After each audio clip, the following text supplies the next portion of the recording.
Bismillahirrahmanirrahim. Assalamualaikum warahmatullahi wabarakatuh. Innal hamdalillah nahmaduhu wa nasta'inuhu wa nastaghfiruh wa na'udzu billahi min shururi anfusina wa sayyiati a'malina. May yahdihillahu fala mudilla lahu wa may yudlilhu fala hadiyalah. Asyhadu an la ilaha illallah wahdahu la syarika lah wa asyhadu anna Muhammadan abduhu wa rasuluh. Qala Allah Ta'ala ya ayyuhalladzina amanu ittaqullaha haqqa tuqatih wa la tamutunna illa wa antum muslimun. Allahumma salli wa sallim wa zid wa barik ala nabiyyina Muhammadin wa ala alihi wa ashabihi ajma'in. Kaum muslimin dan muslimah, para jamaah yang dirahmati oleh Allah Subhanahu wa taala, marilah kita senantiasa bersyukur kepada Allah atas limpahan karunia dan nikmat yang terus-menerus diberikan kepada kita semuanya, sehingga kita sampai saat ini berada dalam agama Islam, dan semoga kita terus dibimbing menjadi hamba-hamba yang taat, hamba-hamba yang bersungguh-sungguh dalam melaksanakan perintah Allah dan dalam menjauhi larangan-larangan Allah Subhanahu wa taala. Dengan demikian kita berharap semoga kita menjadi hamba yang bertakwa di hadapan Allah, dan semoga kita menjadi hamba-hamba yang diridhai oleh Allah Subhanahu wa taala di dunia hingga di akhirat. Para jamaah yang dirahmati oleh Allah, kita melanjutkan pelajaran tentang tafsir juz amma, tafsir juz 30, yang pada kesempatan sebelumnya kita telah membaca 3 surat, yaitu tafsir surat An-Nas, Al-Falaq, dan Al-Ikhlas. Kita sengaja membaca dari belakang, dari surat terakhir kemudian maju begitu. Tujuannya agar kita segera memahami surat-surat pendek yang telah kita hafal dan sering kita baca dalam sholat kita. Naam. Pada kesempatan pagi hari ini kita akan membaca tafsir surat Al-Masad. Allah Subhanahu wa taala berfirman, Tabbat yada abi lahabin wa tab. Celakalah kedua tangannya Abu Lahab dan celakalah. Ma aghna anhu maluhu wa ma kasab. Tidaklah berguna baginya, tidak bermanfaat baginya harta dan segala usahanya. Sayasla naran dzata lahab. Dia akan masuk ke dalam neraka yang menyala-nyala. Wa mra'atuhu hammalatal hatab. Dan istrinya yang memikul kayu bakar. Fi jidiha hablum mim masad. Di lehernya ada tali yang terbuat dari serabut. Di lehernya ada tali yang terbuat dari serabut. Para jamaah yang dirahmati oleh Allah Subhanahu wa taala, surat Al-Masad terdiri dari 5 ayat yang pendek, yang surat ini diturunkan oleh Allah Subhanahu wa taala sebelum hijrah ke kota Madinah. Berarti surat ini termasuk surat-surat Makkiyah, yang mana disebutkan dalam buku-buku tafsir bahwa surat ini diturunkan oleh Allah Subhanahu wa taala dengan sebab celaannya Abu Lahab terhadap Nabi sallallahu alaihi wasallam di awal-awal beliau berdakwah, yaitu setelah Rasul sallallahu alaihi wasallam mendapat wahyu dari Allah, diperintahkan oleh Allah Subhanahu wa taala untuk mendakwahi orang-orang Quraisy maka beliau mengumpulkan orang-orang Quraisy dan menyampaikan kepada mereka bahwa beliau adalah nabi dan utusan Allah Subhanahu wa taala. Pada waktu itu semua orang Quraisy berkumpul, baik rakyat jelatanya maupun tokoh-tokohnya. Di antara tokoh Quraisy adalah Abu Lahab. Maka setelah mereka berkumpul dan mereka mengira bahwa Nabi Muhammad SAW akan menyampaikan hal yang sangat penting, dan memang sebenarnya yang beliau sampaikan adalah hal yang sangat-sangat penting. Namun Abu Lahab menganggapnya sesuatu yang salah, menganggapnya sebuah kemungkaran menurut Abu Lahab, karena Nabi Muhammad SAW mendakwahkan tauhid, sedangkan orang-orang Quraisy terbiasa melakukan kesyirikan, menyembah tuhan-tuhan yang banyak. Maka Abu Lahab memandang bahwa apa yang didakwahkan oleh Nabi Muhammad SAW itu adalah hal yang nyeleneh, hal yang menyimpang, yang tidak sesuai dengan kebiasaan mereka. Maka Abu Lahab pun mencela Nabi Muhammad SAW dengan mengatakan, alihadza jama'tana, apakah untuk urusan seperti ini kamu memanggil kita semuanya?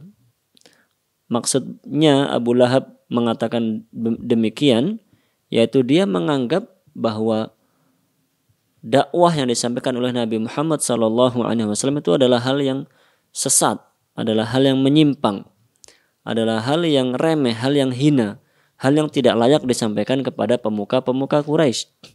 Maka dia mengatakan ucapan seperti tadi tujuannya untuk menghina, merendahkan.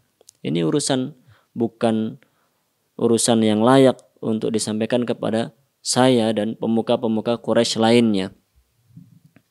Maka karena Abu Lahab mencela Rasul SAW sekaligus mengingkari dakwah yang beliau sampaikan, kemudian Allah Subhanahu wa taala pun menurunkan surat ini untuk membantah Abu Lahab. Naam. Syekh Utsaimin rahimahullahu taala di awal-awal penjelasan surat ini beliau menyampaikan kepada kita satu poin yang sangat penting sekali. Ini sebelum beliau menjelaskan makna dan tafsir surat Al-Masad, beliau terlebih dahulu menyampaikan bahwa Rasulullah SAW sebagai Nabi dan Rasul yang terakhir, maka beliau telah menyampaikan semua risalah Islam dengan sempurna. Beliau telah melaksanakan tugasnya sebagai Nabi dan Rasul. Namun tetap bahwa hidayah dan petunjuk itu ada di tangan Allah Subhanahu wa taala.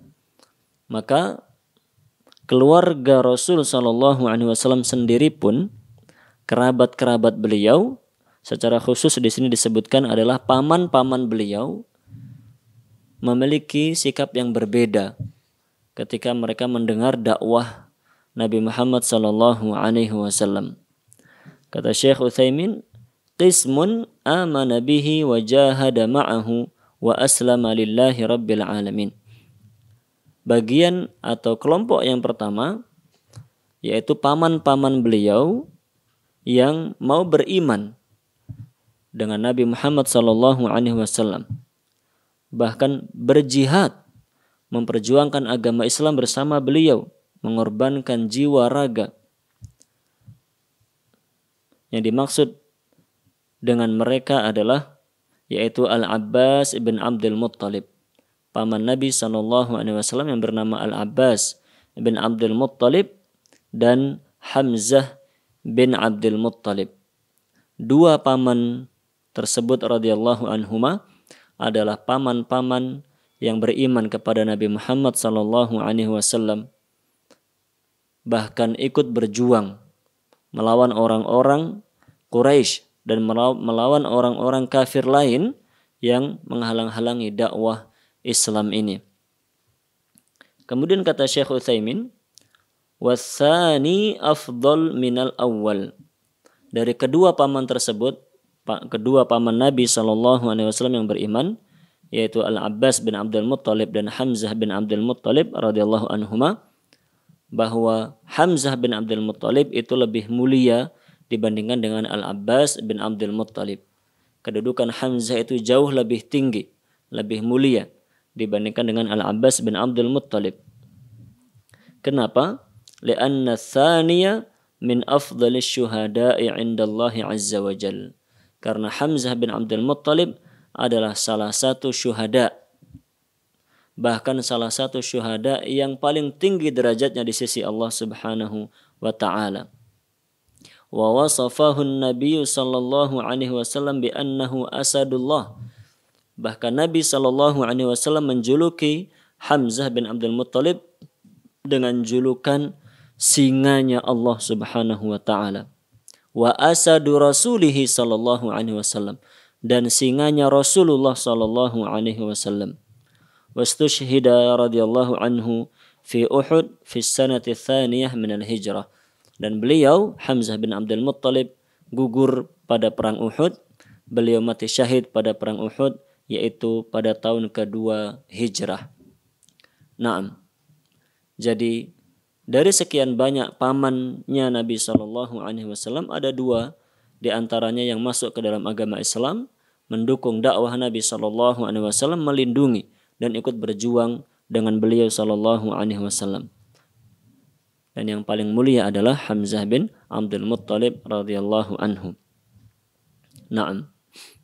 Maka demikianlah para jamaah yang dirahmati oleh Allah, bahwa dalam kita berdakwah, naam, maka sangat baik atau kita harus mencontoh dakwah Nabi Muhammad sallallahu alaihi wasallam, dimulai dengan mendakwahi keluarga-keluarga kita terlebih dahulu, sanak famili kita terlebih dahulu, dimulai dengan pasangan kita jika kita sudah berkeluarga, suami maupun istri kita, anak-anak kita, naam.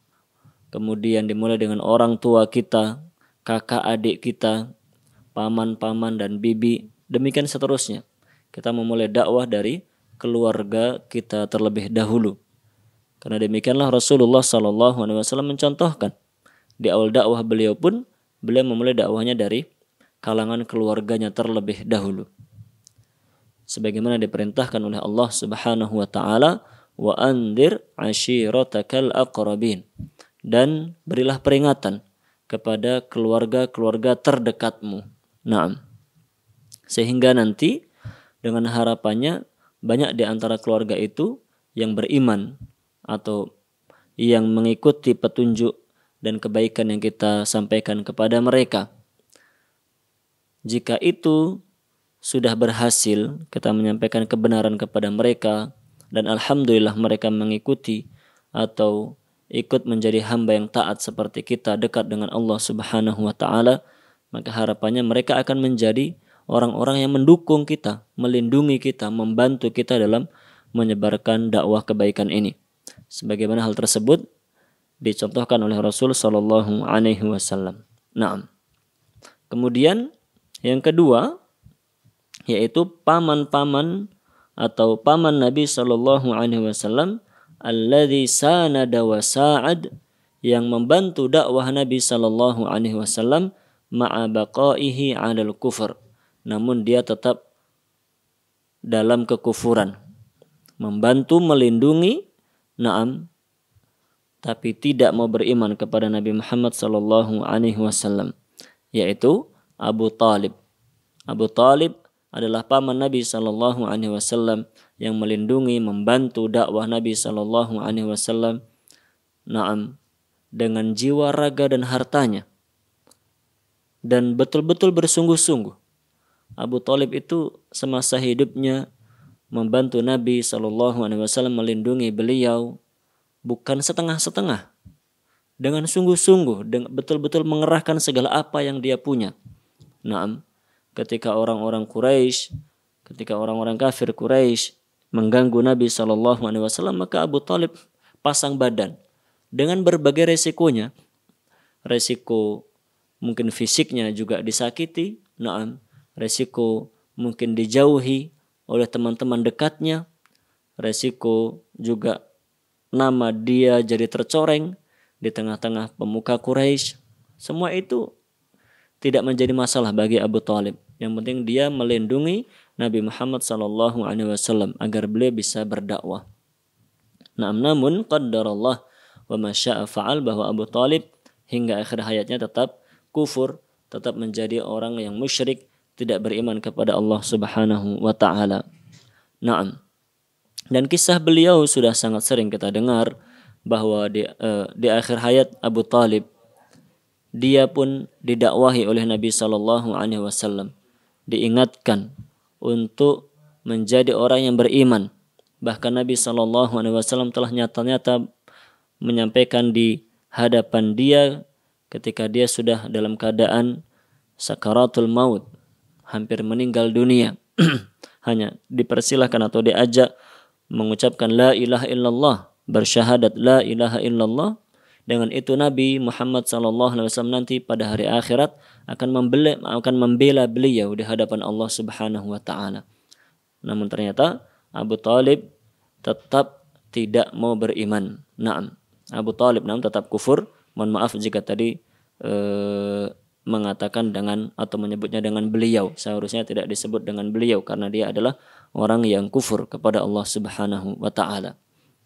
Lah para jamaah yang dirahmati oleh Allah, begitu pula dengan usaha kita dalam berdakwah dan menyampaikan kebaikan di tengah-tengah masyarakat, bahwa jika ada di antara keluarga kita sendiri, yang tidak mau mengikuti dakwah yang kita sampaikan, kebaikan yang kita ajarkan, tapi dia tetap melindungi dan mendukung kita, maka terus kita berusaha untuk mendakwahi dia sampai batas maksimal yang kita mampu, sampai akhir hayatnya terus didakwahi dengan harapan agar dia nanti menjadi hamba yang beriman kepada Allah Subhanahu wa taala.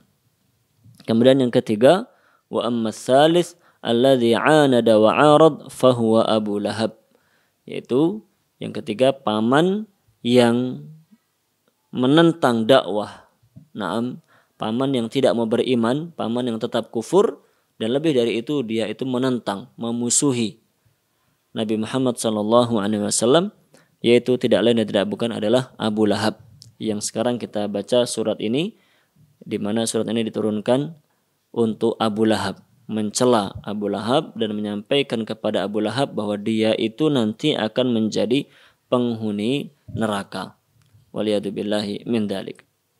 Demikian para jamaah yang dirahmati Allah, itu muqaddimah disampaikan oleh Syekh Utsaimin di awal tafsir surat Al-Masad, bahwa Abu Lahab adalah paman Nabi SAW yang tidak mau beriman, bahkan menentang dan memusuhi dakwah beliau. Namun selain Abu Lahab, ada paman-paman yang lain yang tadi disebutkan, bahwa yang beriman adalah Al-Abbas bin Abdul Muttalib, kemudian Hamzah bin Abdul Muttalib radhiyallahu anhuma. Ada lagi yang tidak beriman tapi tidak memusuhi, yaitu Abu Thalib. Maka dalam kita berdakwah kepada Allah Subhanahu wa taala, kita harus siap menerima keadaan yang serupa dengan ini. Jika orang-orang yang dekat dengan kita tidak mau mengikuti, bahkan menentang apa yang kita sampaikan, maka itu sesuatu yang biasa. Jangankan kita yang tidak punya apa-apa, karena Nabi SAW saja beliau juga dimusuhi bahkan oleh keluarga beliau sendiri.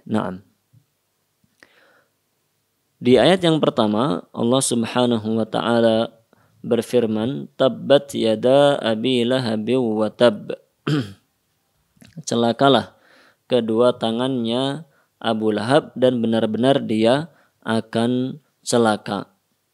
Di sini Allah Subhanahu wa taala mengabarkan kepada Abu Lahab bahwa dia itu adalah orang yang celaka, orang yang merugi, orang yang tidak akan bahagia di dunia dan di akhirat.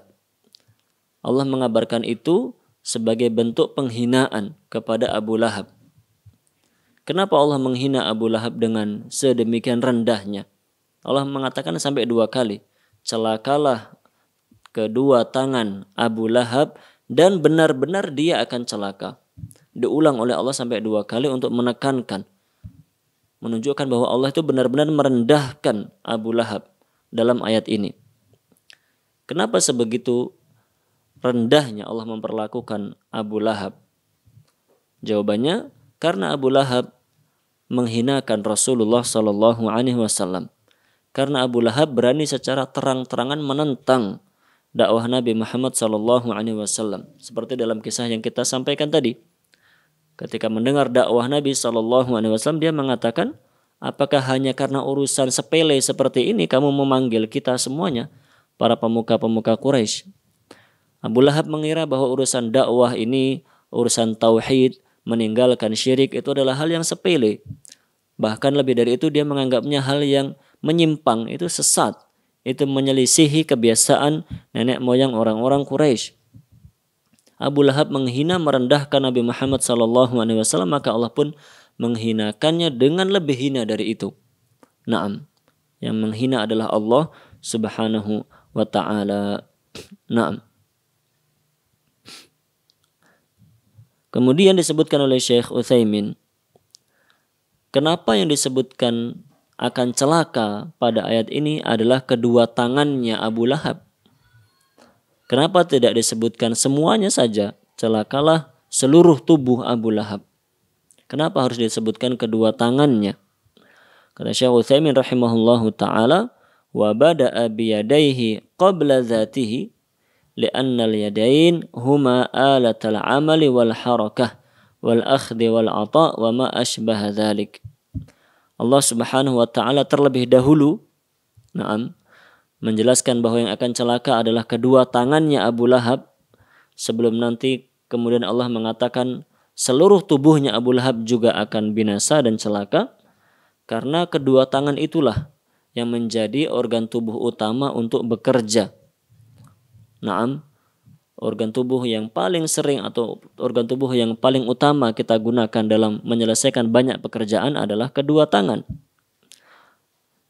Untuk bekerja, untuk mengambil, untuk memberikan, segala pekerjaan banyak sekali yang kita kerjakan menggunakan kedua tangan kita.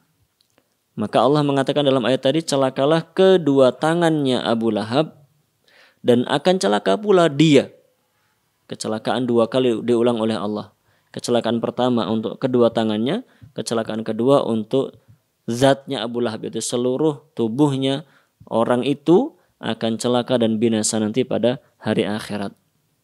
Allah sebutkan tangan terlebih dahulu karena dia termasuk organ tubuh yang paling penting. Organ tubuh yang paling vital bagi kita adalah tangan kita.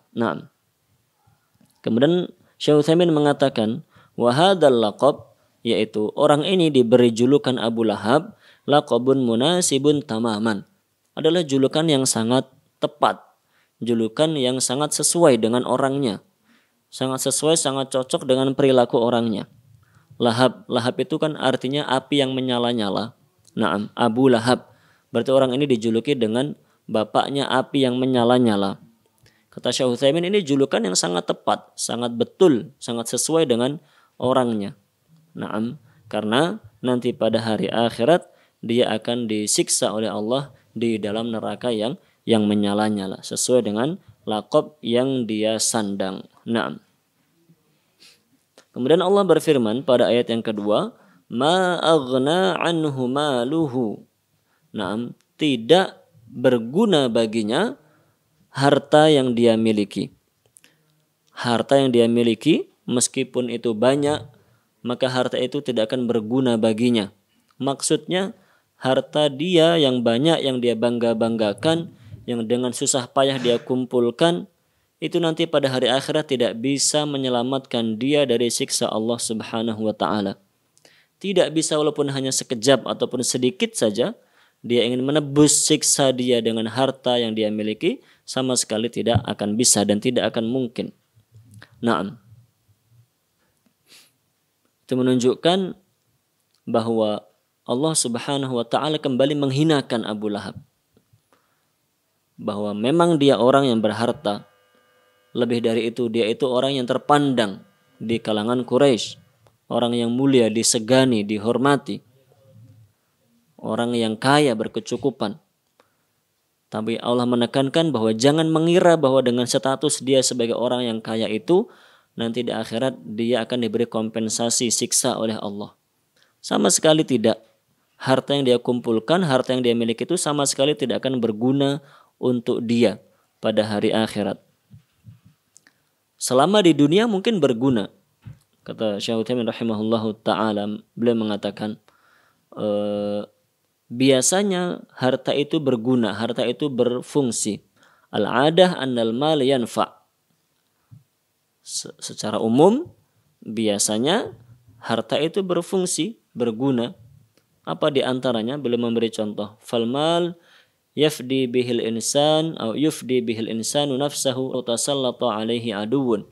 Di antara contohnya, harta itu bisa digunakan untuk menebus diri pemiliknya jika misalnya dia ditangkap atau diculik oleh orang yang tidak bertanggung jawab.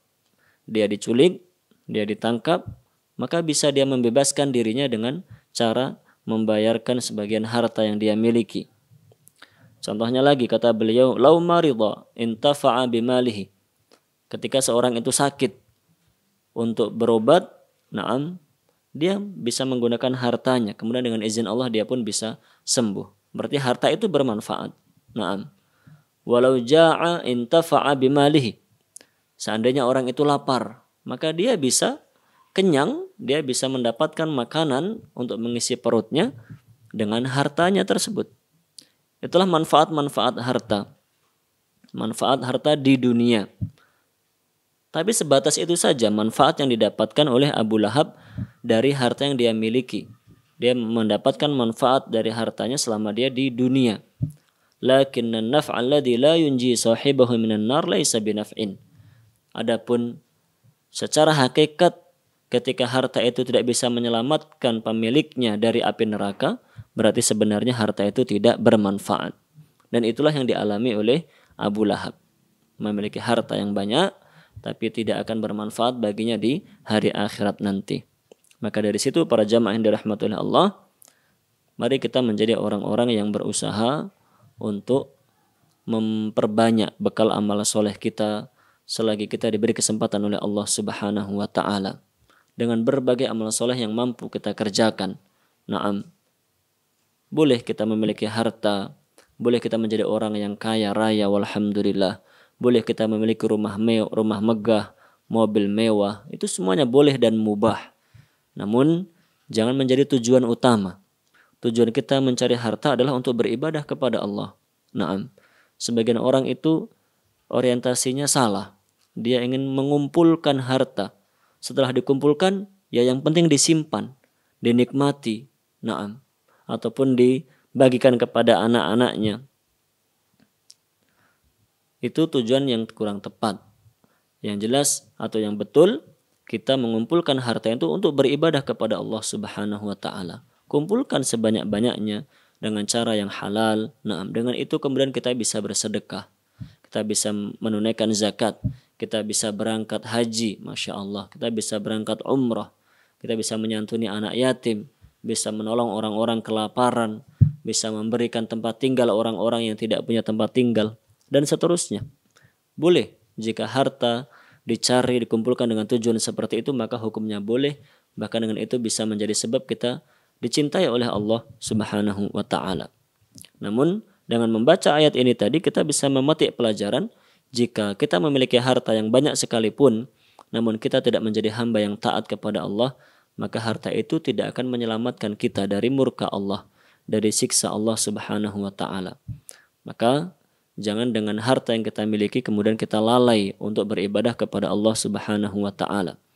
Di sini Allah menceritakan tentang Abu Lahab. Kita bukan diminta untuk hanya sekedar membaca saja, namun juga diperintahkan untuk mengambil pelajaran.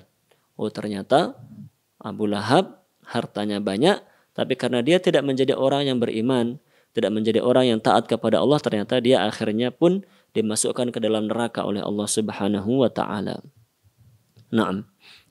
Masih di ayat yang kedua, Allah mengatakan wa ma kasab ma aghna anhu maluhu wa ma kasab. Tidak berguna baginya harta yang dia miliki, wa ma kasab, dan apa yang dia usahakan. Para ulama tafsir berselisih pendapat apa yang dimaksud dengan wa ma kasab.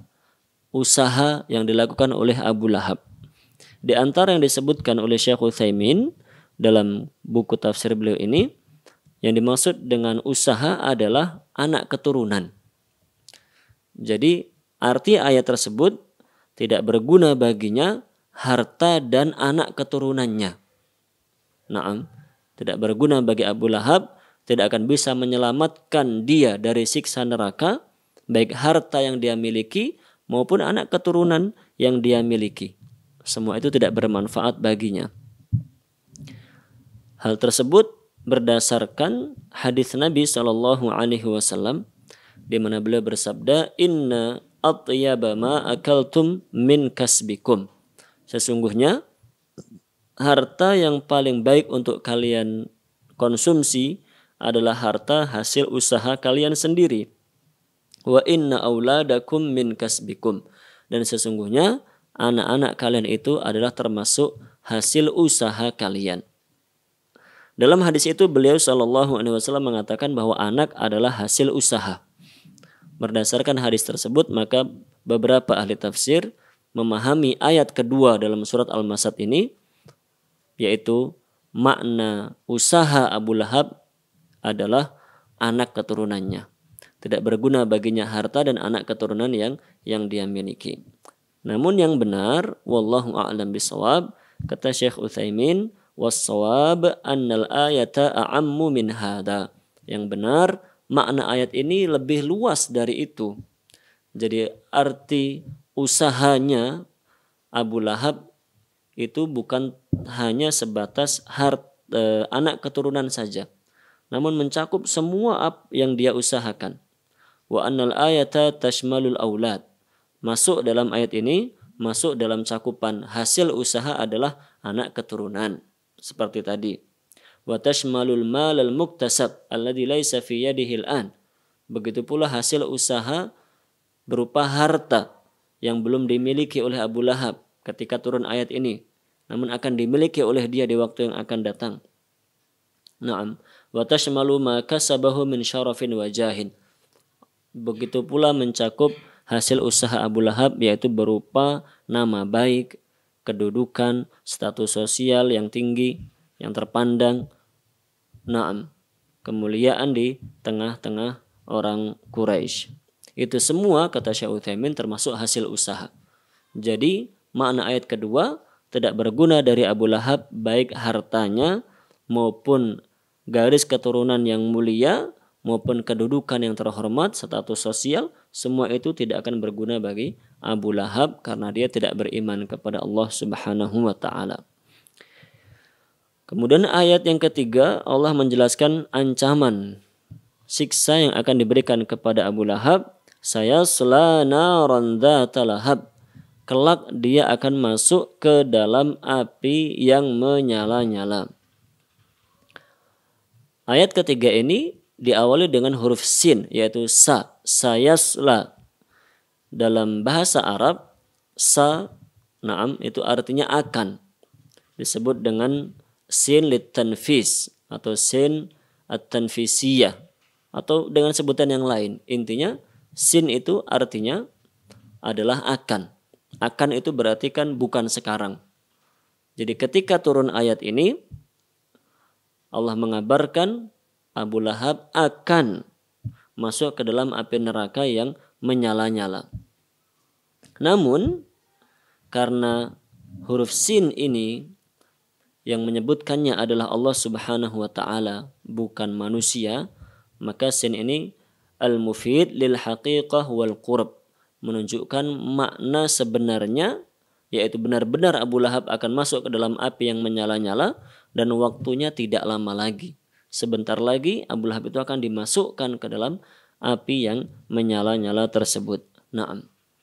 Allah mengancam dengan ancaman ini dan ancaman ini benar-benar akan menimpa dia, tidak akan meleset, tidak akan mengenai orang selain dia, pasti akan mengenai dia dan itu waktunya tidak lama lagi. Naam. Karena segala hal yang telah ditakdirkan oleh Allah Subhanahu wa taala, maka itu sebenarnya sangat dekat, ada di hadapan kita dan kita tinggal menunggu waktunya saja.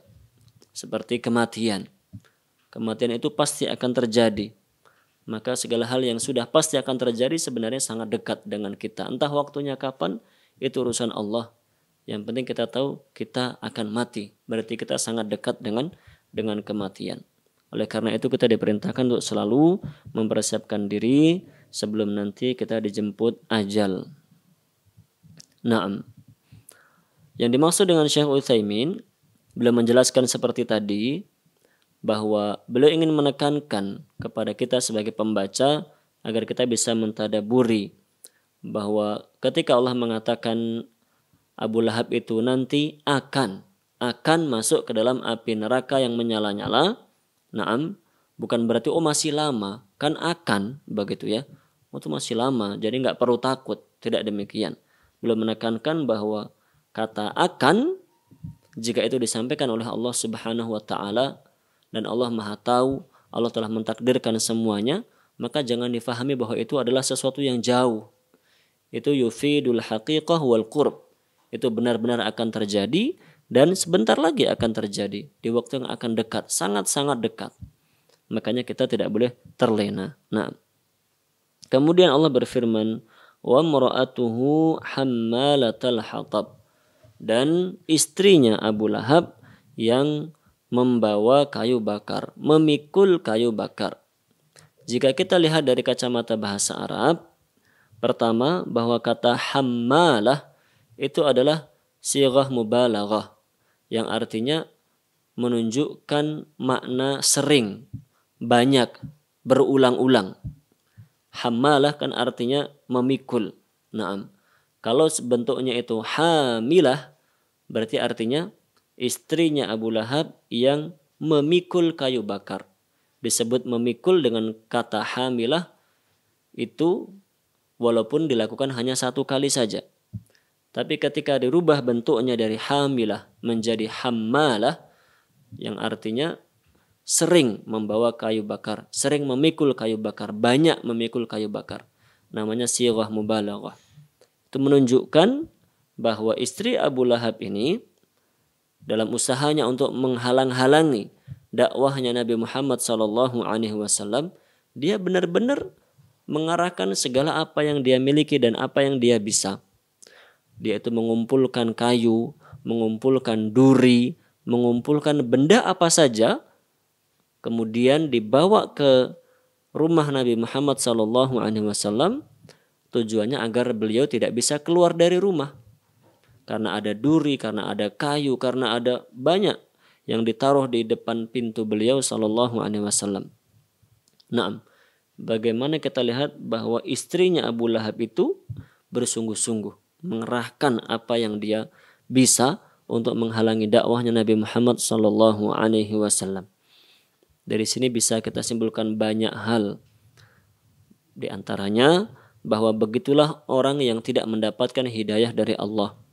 Begitulah orang yang disesatkan oleh Allah Subhanahu wa taala. Orang yang hatinya telah ditutup oleh Allah Subhanahu wa taala itu akan selalu menentang kebenaran. Bahkan dalam penentangannya itu dia mengerahkan segala usaha yang dia bisa. Apa saja akan dilakukan, yang penting dia bisa menghalang-halangi kebaikan tersebut. Waliyadzubillahi min dzalik. Itulah pentingnya kenapa kita harus selalu meminta hidayah kepada Allah Subhanahu wa taala. Karena kalau kita sudah tidak diberi hidayah oleh Allah, kita disesatkan oleh Allah Subhanahu wa taala, kita akan menjadi orang sesat dan mati-matian memperjuangkan kesesatan itu. Waliyadzubillahi min dzalik. Dan contohnya sudah sangat banyak sekali. Orang-orang yang disesatkan oleh Allah, tidak diberi hidayah oleh Allah, maka hingga akhir hayatnya memperjuangkan kesesatan, memperjuangkan kesalahan. Karena memang tidak diberi hidayah oleh Allah Subhanahu wa taala. Maka rajin-rajin meminta hidayah kepada Allah. Dalam sholat membaca ihdinas siratal mustaqim itu dengan sungguh-sungguh, dengan penuh kesungguhan dari hati bahwa kita meminta hidayah kepada Allah Subhanahu wa taala. Begitu pula ketika bertemu dengan orang soleh, kita minta didoakan. Jangan hanya minta didoakan supaya hartanya banyak, anaknya sukses, badannya sehat. Jangan sebatas itu saja, walaupun kita boleh meminta itu semuanya. Namun lebih dari itu, mintalah doa dari orang soleh agar kita itu diberi hidayah oleh Allah, diberi keistiqomahan dalam kebenaran. Karena itu jauh lebih mahal dari apapun. Naam. Ketika kita tidak diberi hidayah oleh Allah, bisa jadi kita seperti istrinya Abu Lahab itu. Kita sesat dan mati-matian memperjuangkan kesesatan. Lihat ini perempuan. Perempuan itu secara umum fisiknya lemah. Dia tahu dia tidak akan bisa melawan Nabi Muhammad SAW secara fisik. Artinya dia tidak akan menang kalau misalnya secara langsung begitu membunuh Nabi Muhammad SAW dengan senjata misalnya. Nabi Muhammad SAW akan bisa melindungi dirinya, akan bisa melawan. Istri Abu Lahab ini tahu dia tidak akan bisa mengganggu dengan cara itu. Tapi dia tahu ada cara yang dia bisa mengumpulkan benda-benda yang bisa mengganggu tadi, maka dengan itu dia memperjuangkan kesesatannya, wal'iyadzubillahi min dalik. Nah, para jamaah yang dirahmati oleh Allah Subhanahu wa taala. Kemudian di antara faedah pula yang bisa kita simpulkan dari ayat ini bahwa seringkali pasangan hidup itu terpengaruh dengan pasangannya. Seseorang terpengaruh dengan pasangan hidupnya. Di sini istri dia menjadi orang yang kufur karena suaminya juga kufur. Abu Lahabnya kufur, Abu Lahabnya menentang dakwah Islam, menentang kebenaran, maka istrinya pun sama dengan itu. Maka Abu Lahab masuk neraka, istrinya juga masuk neraka, wal'iyadzubillahi min dalik. Maka kita sebagai muslim dan muslimah, khususnya yang sudah berkeluarga, khususnya yang sudah berkeluarga, kita laki-laki melihat istri kita misalnya melakukan kemungkaran, jangan dibiarkan. Bisa jadi kemungkaran itu menjadi kebiasaan istri kita, kemudian nanti kita akan ikut terbiasa melakukan kemungkaran itu. Sebaliknya pun sama. Istri melihat suaminya terbiasa melakukan kemungkaran, jangan dibiarkan saja. Jangan, dia kan laki-laki, dia tahu, dia lebih pintar, dia sudah lama belajar. Jangan. Ketika keburukan itu kita biarkan, tidak kita tegur, akhirnya terbiasa melakukan keburukan itu. Kita pun sama, karena sering melihat keburukan itu, kita biasa melihatnya, akhirnya merasa itu hal yang biasa. Sedikit demi sedikit kita pun akan ikut-ikutan mengerjakan keburukan tersebut. Wal'iyadzubillahi min dalik. Maka jangan sampai seperti Abu Lahab dan istrinya ini. Sama-sama kufur, sama-sama diancam dengan neraka oleh Allah Subhanahu wa ta'ala. Naam. Para jamaah yang dirahmati oleh Allah Subhanahu wa ta'ala. Kemudian ayat yang terakhir dari surat ini, Allah berfirman, fi jidha hablum mim masad. Di lehernya, pada lehernya istri Abu Lahab itu ada tali terbuat dari serabut. Maksudnya Allah Subhanahu wa ta'ala menceritakan